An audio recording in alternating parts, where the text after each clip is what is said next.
Alors salut à toutes et à tous, c'est Davab, on se retrouve pour une toute nouvelle vidéo.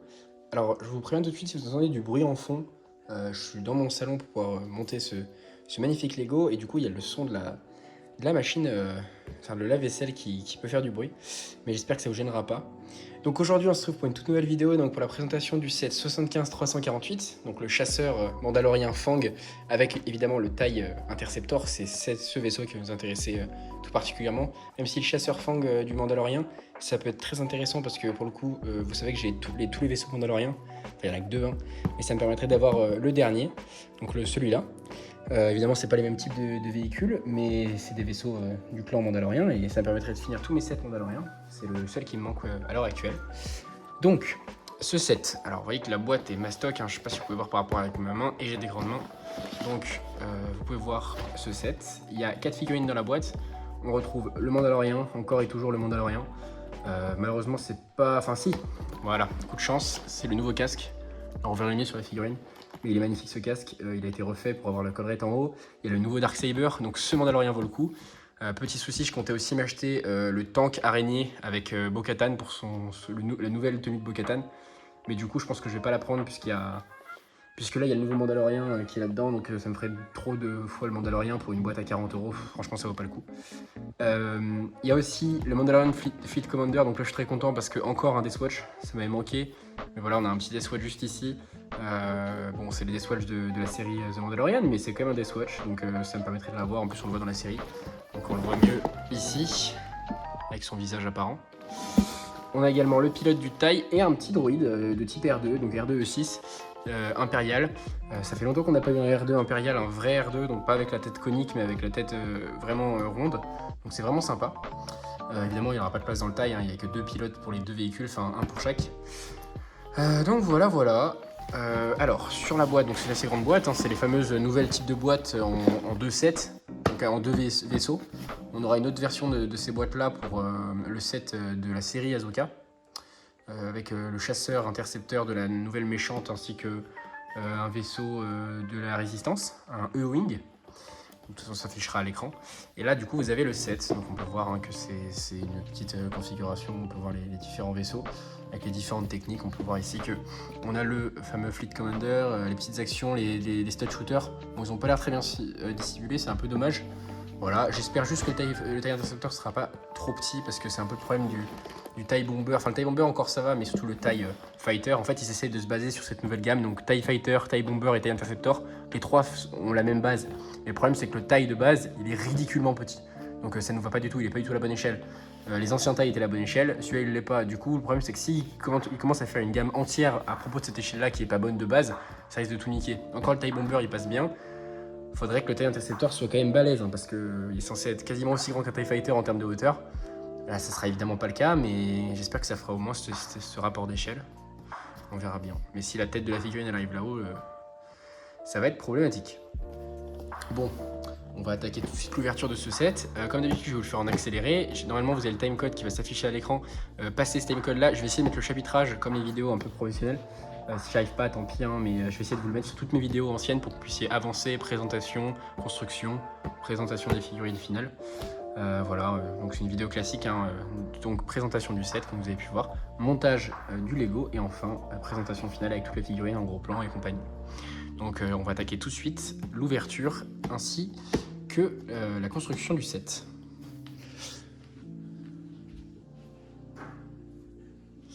Alors pour l'ouverture, on va prendre un petit couteau. On va aller ouvrir juste ici. Sans percer la boîte, ce serait bien. Parce qu'on sait que les boîtes, ça vaut de l'or maintenant. Hop.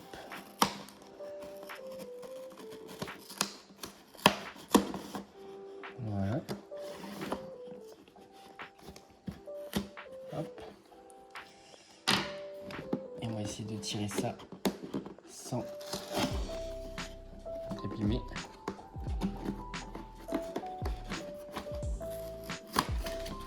Voilà. Alors, on va toujours pas les sachets en carton. Hein. Ça commence à se déployer petit à petit, mais c'est vraiment une connerie de dire qu'ils font ça pour l'écologie, parce que franchement, Ça arrive lentement. Alors, les nouvelles notices. Ah, bah sympa, ils ont fait 2 notices, donc on va pouvoir avoir 2 constructions simultanées. Donc je suis avec ma partenaire, donc on va pouvoir faire un vaisseau chacun. Et donc voilà, on va pouvoir attaquer. Donc c'est vraiment sympa d'avoir fait ça. Ça c'est vraiment cool pour monter des sets avec des amis. On va pouvoir vraiment s'éclater. Donc ça c'est super. Hop. Et avec évidemment tous les sachets. Donc on va passer tout de suite à la construction.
Donc cette construction est terminée. Alors je sais pas si vous avez pu voir, mais du coup j'ai eu un gros souci au niveau de l'export de... Enfin en fait lors de l'enregistrement, 90% on avait tourné pendant 1h45 et il n'y a eu que les 15 dernières minutes qui ont été enregistrées. Je suis un peu dégoûté parce que pour le coup c'était une super construction, vraiment on s'est régalé. Il y a 2 vaisseaux et ils sont énormes, je pensais pas qu'ils seraient aussi gros. Franchement les 100 € sont largement mérités, même c'est presque pas cher par rapport à la qualité du produit final. Et l'utilité est énorme, franchement c'est génial, je vais vous présenter ça de suite. Mais du coup ouais, désolé pour ceux qui aiment bien les vidéos de construction, bah du coup vous avez eu que 15 minutes. Je vais essayer de l'accélérer au minimum du coup, mais quand même ce sera assez accéléré, donc vous n'avez pas dû voir grand chose et pas dû comprendre grand chose. Mais en tout cas voilà, j'espère que vous comprendrez la petite erreur. Donc, alors déjà, j'aimerais pouvoir vous montrer la taille, mais c'est énorme. En fait, je ne m'attendais pas à des pièces aussi grosses. Alors pour le taille, c'est pas si gros que ça, mais alors celui-là, comme je pensais qu'il allait être tout petit, finalement, il est vraiment top. Alors déjà, on va attaquer tout de suite avec les figurines. Donc vous pouvez retrouver la nouvelle figurine du Mandalorien. Alors, je vais vous le mettre comme ceci. Voilà, je sais pas si vous pouvez bien voir. Donc c'est une nouvelle figurine avec l'arrivée du nouveau sabre noir. Je vais essayer d'approcher cette lumière pour que vous voyez mieux. Le nouveau sabre noir, donc qui est cette nouvelle pièce. Avant, on avait un simple sabre laser classique avec la couleur noire. Là, on a vraiment cette lame. On a également le nouveau casque. Là, différent de l'ancien, il s'affichera à l'écran l'ancien, mais là, il y a la marque du haut du casque qui est vraiment belle. Bon, ça fait pas tout le casque, hein, rêvez pas non plus. Ça fait seulement l'avant, mais c'est bien suffisant. Enfin, c'est pas suffisant, mais en tout cas, ça fait le taf. On a le côté aussi où c'est dessiné. Ça affine le casque et c'est vraiment beau. Ça rajoute vraiment de la construction à ce casque et c'est plus une simple barre noire au milieu d'un bloc tout gris, donc c'est vraiment intéressant. Donc ça c'est pour le Mandalorien. Je suppose qu'il y a dû avoir des modifications sur sa tenue. Je vois le petit logo au milieu qui a dû être modifié. On a le Mudhorn qui est sur le bras. Je ne sais pas s'il y était dans les précédentes figurines, mais en tout cas il y a le Mudhorn sur le bras. Je ne sais pas si vous pouvez bien le voir. Là, attendez, je vais essayer de faire le focus. le Medorn sur le bras. Voilà, sinon vous aurez une image en gros plan. Voilà, on a des figurines avec les bras vraiment bien détaillés, donc c'est magnifique, une très très belle figurine. Ça c'est pour le Din Djarin, le Mandalorien. Ensuite, on a du coup le Fleet Commander, alors j'ai oublié son prénom, mais voilà, le Deathwatch. Donc très très belle figurine également. Je suis assez content parce que franchement ça manque des Mandaloriens et qu'est-ce qu'il est beau. Alors on retrouve du coup une très très belle figurine, pareil, le casque est superbe, hein. Beaucoup de détails. Dedans on a deux détonateurs thermiques ainsi qu'un kit pour, voilà, comme vous connaissez les kits pour ce genre d'antenne, on a tout ce qu'il faut pour créer plein de clones différents ou Mandaloriens avec des équipements. Sa tête est une tête plutôt classique, évidemment en 2 expressions. Ce qui est intéressant, c'est qu'on retrouve la couleur de nougat qui est utilisée pour les clones. Donc si vous voulez créer des clones avec cette tête-là, vous pouvez. Après, moi, vous connaissez, je ne suis pas un grand adepte de modifier les figurines, mais pour faire des figurines custom, ça va être intéressant. Ou si vous en avez en plusieurs fois, là, allez-y volontiers. Dans la boîte, on a également ses cheveux à ce personnage, c'est ceci. Et ça, c'est très intéressant parce que c'est les cheveux iconiques des clones. Tous les clones portent ces cheveux en général. Donc ça va permettre de faire des petites figurines de clones bien sympathiques. On a également, on n'a qu'un seul pistolet par contre. Mais bon, c'est pas forcément, on n'est pas sur Jango Fett, donc c'est un peu normal. Excusez-moi, il y a le petit flou. Voilà, voilà. Ensuite, du côté impérial, on a un pilote de taille. Voilà, excusez-moi. Un pilote de TIE Fighter avec son pistolet. L'esthétique, je ne sais pas s'il change grand-chose. Mais voilà, le pilote de taille. Assez classique, hein, finalement, vous me direz. Toujours bien développé. Et non, c'est une pilote, hein, toujours dans cette volonté de féminiser l'Empire. C'est une pilote, donc très beau visage, hein, qu'on avait rarement vu, donc avec des marques sur les côtés qui sont vraiment belles. Donc franchement, une très très belle figurine. Pareil, une couleur de nougat. C'est une couleur qui revient plutôt souvent, c'est assez intéressant, ça change des blancs classiques. On a également le petit R2, la nouvelle figurine d'Astromécano Impérial. Ça fait plaisir de voir une figurine cette fois-ci. Bon, évidemment, le dos n'est pas tampographié, faut pas rêver, mais une figurine avec une tête de R2 classique et pas une tête conique. Enfin, en fait, moi j'en ai déjà beaucoup trop des coniques. Maintenant, pour ceux qui n'ont jamais eu de figurine, bah, peut-être que les coniques ça vous intéresse. Là, pour le coup, c'est une figurine ronde. Voilà, sûrement pour faire des économies de moule. Voilà, voilà. On a ensuite les 2 vaisseaux. Alors, les 2 vaisseaux. Ce que vous pouvez voir en premier, on va commencer par le chasseur Fang, donc le chasseur mandalorien. Faut savoir que c'est une très très belle pièce. Je m'attendais pas à un vaisseau aussi gros, hein, pour être très honnête. J'avais beaucoup de mépris sur ce chasseur là. En fait, je pensais avoir un petit chasseur ridicule et être là juste pour d'avoir acheté ces 100 € simplement pour le taille. Finalement, pas du tout. Ce chasseur me fait vraiment plaisir, hein. Il est vraiment gros. Je m'attendais pas à un truc aussi gros. Pour vous faire un exemple, regardez la taille du siège du pilote. Alors, je ne sais pas si vous pouvez vous rendre compte, comparé d'une figurine. On est sur un très gros vaisseau. Il est vraiment immense. Je veux dire, il doit faire l'envergure presque d'un X-Wing. Le X-Wing, il doit venir genre là, peut-être, un max. Donc, c'est pas une grande différence. Franchement, il est vraiment gros. Il pèse son poids. C'est une très belle, un très bel ouvrage. Voilà. Donc, vous pouvez voir les 3 moteurs, hein, différents, hein, qui sont qu'on reconnaît bien derrière. Vous aurez peut-être le modèle du vrai vaisseau. Ah, j'ai tiré un stat shooter. Vous aurez peut-être le vrai modèle du vrai vaisseau à côté si j'arrive à le trouver, mais je sais pas, je n'ai aucun souvenir de ce vaisseau dans la série. On doit le voir à un certain moment. De toute façon, vous savez que les Lego sont fabriqués sur les concept art des séries, on n'est pas sur les séries en elles-mêmes. Donc voici, là vous avez également des canons, donc tout ce qui est jouabilité, on va y attaquer. Donc il y a des canons. On a sur le poste de contrôle un petit panneau de commande, juste ici. Là, il n'y a rien qui est exodable, on ne peut pas ouvrir de caisse à l'arrière ou que ce soit. Et ici, on a les 2 stud shooters qui sont pas vraiment camouflés, hein. On peut faire un petit effort là-dessus, mais bon, c'est déjà ça. Pas de mécanisme pour les tirer, on appuie simplement dessus comme d'habitude. Mais voilà, donc le petit vaisseau du chasseur Fang qui peut être très intéressant et qui va venir compléter cette collection de véhicules de Mandalorian. C'est le 3e gros véhicule, donc le 3e chasseur stellaire et la dernière boîte en date, hein, avec un personnage de Mandalorian. Ensuite, on attaque le TIE Fighter, donc le gros, le papa de ce set-là. En termes de taille, alors, vous saviez que moi je m'attendais, c'est sur ça que je visais, parce que je voulais un taille qui revienne un peu, qui soit pas si différent finalement des anciens tailles normales. Ce que je peux vous dire, c'est qu'il est pas assez long, hein, malheureusement il est pas assez long. En hauteur, ça va. En hauteur, il retrouve une taille assez convenable.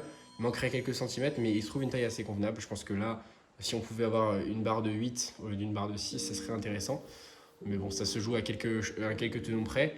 Par contre, en termes de longueur, il y a un vrai souci. On ne se retrouve pas avec un taille assez long et du coup, face à une figurine comme ceci, enfin pris séparément, il n'y a aucun souci. Mais si on les met en comparaison des anciens, pas de l'ancien TIE, mais je veux dire en comparaison des anciens TIE Fighter normal, pas Interceptor, bah c'est vrai que ça dénote un peu. Par contre, dans la gamme du nouveau TIE Fighter et du TIE Bomber, il est parfait. Ça, il n'y a pas de souci. Donc, sinon, le cockpit est vraiment sublime. Je ne sais pas si vous arrivez à voir, mais le mécanisme, cette pièce-là un peu ondulée ronde qui permet de faire vraiment, quand on ouvre le cockpit, un vrai rond, c'est vraiment magnifique. Franchement, ça redonne ses lettres de noblesse à toutes ces tailles qu'on a pu avoir jusqu'à présent. Très très belle boîte, très beau cockpit. Vraiment, je suis impressionné. À l'intérieur, pareil, un panneau de commande. Là, à l'habitude, on posait notre figurine dans le trou. Là, il y a tout un système de panneau de commande qui est vraiment bien. On peut toujours ouvrir le toit comme les anciens. On peut refermer la petite écoutille. Pareil, les stud shooters qui sont un peu camouflés, vous voyez. Mais par contre, l'arrière, pas de bouton actionnable, mais ils sont un peu camouflés, donc ça fait le taf. À l'arrière, on retrouve notre moteur, entre parenthèses. Le bleu, ici, je pense, qui est voulu pour faire un peu comme un côté... pour qu'on le voit en fait finalement comme un peu un moteur, un booster. Personnellement ça marche pas trop, hein, mais rapidement ça peut passer. Ils auraient pu foutre du noir je pense, hein. Ils avaient les moyens de le faire. Je sais pas si vous arrivez à le voir, le bleu. Voilà à l'arrière. Voilà. Sinon voilà, hein, ça c'est noir, hein, c'est simplement une pièce. Pareil les coutilles c'est juste pour se soulever, mais finalement on voit pas grand chose. Voilà. Donc en termes de jouabilité, sinon il y a 2 canons ici, vous en avez également ici, 4 canons de chaque côté. Enfin un canon de chaque côté, ça fait 4. Et donc voici finalement ces 2 vaisseaux, donc le chasseur TIE Interceptor et le chasseur Fang. Alors vous aurez un maximum d'images qui vont apparaître pour les voir en vrai, enfin en tout cas les vaisseaux lesquels ils se sont inspirés, et également des figurines. En tout cas j'espère que cette vidéo vous aura plu. On se retrouve tout de suite, dimanche prochain, pour une nouvelle vidéo. Donc cette fois-ci vous verrez c'est un nouvel unboxing d'un petit sachet de figurines qui je pense va vous intéresser, vu la rareté, enfin en tout cas l'originalité de ces figurines-là. Évidemment Lego Star Wars et plus précisément The Clone Wars. Donc je vous souhaite à tous de très très belles vacances si vous êtes en vacances. Et sinon je vous souhaite à dimanche prochain. Allez, salut les gens.